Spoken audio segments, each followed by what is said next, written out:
हिंदी साहित्य सागर चैनल में आप सबका स्वागत है। मेरा नाम जहांगीर सिंह है।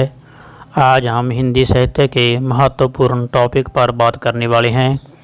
इससे पहले यदि आपने मेरी इस टॉपिक से संबंधित पहली वीडियो नहीं देखी है तो पहले उसे देख लें। उसका लिंक इस वीडियो के डिस्क्रिप्शन में मिल जाएगा। यदि आप इस चैनल पर पहली बार वीडियो देख रहे हो तो मेरे चैनल को सब्सक्राइब, लाइक और शेयर करना मत भूलें।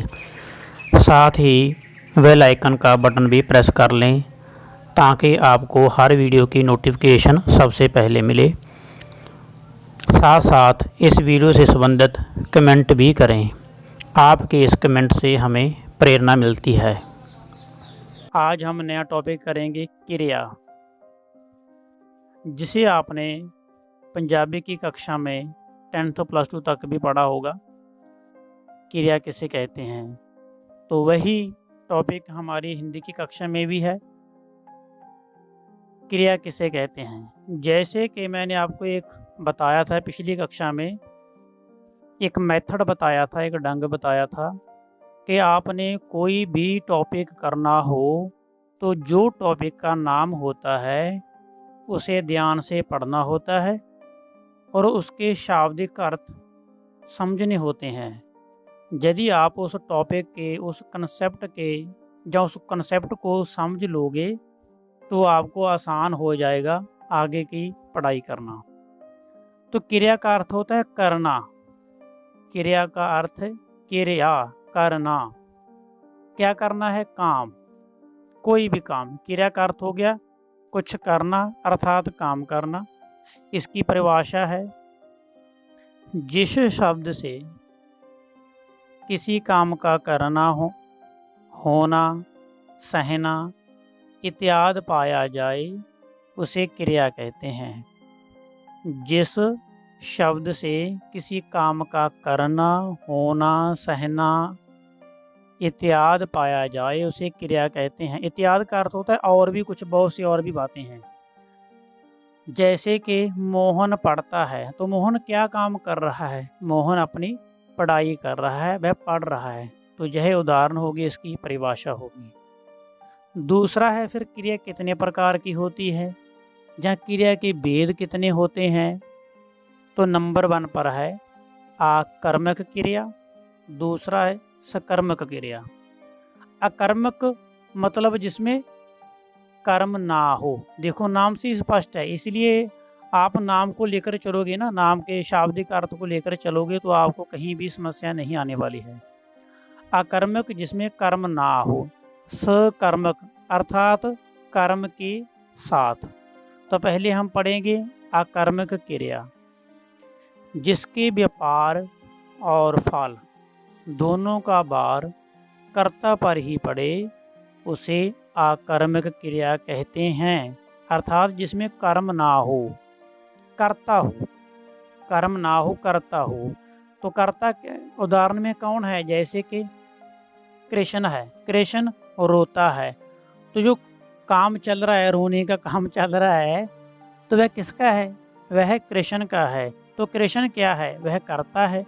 तो लाइन पे भी यही बताया गया है, ऊपर जो पंक्ति दी गई उसमें भी यही बताया गया है कि जिसके व्यापार और फल दोनों का भार कर्ता पर ही पड़े, कर्म पर ना पड़े, कर्ता पर ही पड़े। तो कर्ता कृष्ण है, तो कृष्ण रो रहा है, इसलिए यह वाक्य क्या हो गया?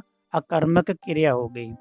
तो कुछ अकर्मक क्रिया की उदाहरण है, इसे आप याद भी कर सकते हैं, या 2-3 वैसे भी आप याद रख सकते हैं।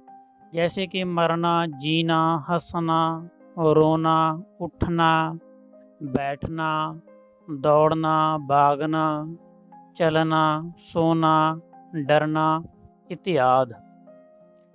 दूसरा है बेटा सकर्मक क्रिया, अर्थात कर्म के साथ।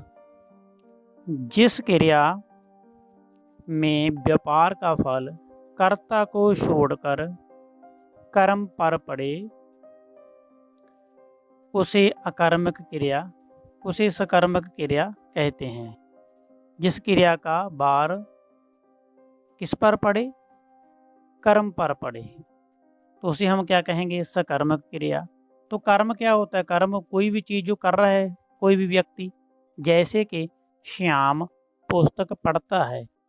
तो अभी बार किस पर पढ़ रहा है? पुस्तक पर पढ़ रहा है, श्याम पर नहीं। यही बात आपने ध्यान में रखनी है। यदि यहाँ पर लिखा होता कि श्याम पढ़ता है तो क्या हो गया? अकर्मक क्रिया। अभी पुस्तक बीच में लिखा हुआ है तो श्याम पुस्तक पढ़ता है तो यह क्या होगी? सकर्मक क्रिया होगी, अर्थात कर्म के साथ। मोहन पेंसिल देता है, तो इसका जो बार है किस पर पढ़ रहा है? पेंसिल पर पढ़ रहा है। इनकी भी कुछ आगे उदाहरण है सकर्मक क्रिया की। लेना, देना, पढ़ना, लिखना, कहना, देखना, सीना, छूना और रोकना, सुनना, भागना, खाना इत्यादि और भी बहुत सी उदाहरण हैं। आगे है बेटा रचना की दृष्टि से क्रिया के भेद। वैसे तो आपका जो पाठ्यक्रम है उसमें बस यही होता है कि क्रिया किसे कहते हैं, क्रिया कितने प्रकार की होती है। वैसे तो जो बच्चे कम कर सकते हैं तो इतने से काम चल जाएगा कि अकर्मक क्रिया और सकर्मक क्रिया। क्रिया किसे कहते हैं? क्रिया का अर्थ होता है होना या करना, है ना, काम का होना या करना। कितने प्रकार की होती है? अकर्मक होती है जी, सकर्मक होती है। अकर्मक में क्या होता है? उसमें कर्म पर नहीं बार पड़ता, है ना, तो वह क्या होगी? अकर्मक क्रिया। जिसमें कर्म पर बार पड़ता है उसे क्या कहेंगे? सकर्मक क्रिया। तो जो कम पढ़ना चाहते हैं उनके लिए तो इतना ही काफ़ी है, लेकिन जो आगे कुछ जानना चाहते हैं तो आगे इनके क्रिया के रचना की दृष्टि से 5 भेद माने गए हैं। रचना होता है बनना, किसी चीज़ की बनावट, बनना। कौन कौन से भेद हैं? बिल्कुल आसान है, बिल्कुल सरल हैं। सामान्य क्रिया। सामान्य में क्या होगा? इसके शब्द से स्पष्ट हो जाता है। सामान्य का अर्थ हो गया बिल्कुल साधारण, अर्थात छोटी क्रिया, बिल्कुल छोटा काम, छोटी क्रिया। संयुक्त क्रिया का अर्थ हो गया कि 2 शब्द 2 वाक्य को जोड़ने वाली क्रिया। नाम धातु क्रिया जिसमें नाम आता हो। प्रेरणार्थक क्रिया जो प्रेरणा देकर की जा सके। पूर्वकालिक क्रिया जो काल से पहले खत्म हो जाए। इस प्रकार आपने नाम के शाब्दिक अर्थ याद कर लेने हैं तो उसे आपको आसानी रहेगी और याद लंबे समय तक बना रहेगा। रचना की दृष्टि से क्रिया के 5 भेद हैं। सामान्य क्रिया, संयुक्त क्रिया, नाम धातु क्रिया, प्रेरणार्थक क्रिया और 5वां है पूर्वकालिक क्रिया। सामान्य क्रिया कौन सी है? यहाँ केवल एक ही क्रिया का प्रयोग किया जाए। यहाँ एक ही क्रिया का प्रयोग किया जाए, वह है सामान्य क्रिया। जैसे कि अनिल आया, छोटी होगी बिल्कुल। सोहन ने पढ़ा, मैंने खाया। ये तीनों उदाहरण हैं, बिल्कुल छोटी छोटी हैं, जिससे हमें पता चल जाता है कि यह सामान्य क्रिया ही है। दूसरा है बेटा संयुक्त क्रिया। 2 या 2 से अधिक धातुओं से मिलकर बनने वाली क्रिया। जैसे कि मैं इसी ही बोल दूं कि अनिल आया और उसने खाना खाया, तो 2 क्रिया होगी साथ में, तो क्या हो गया? संयुक्त क्रिया होगी, 2 धातु मिल गई।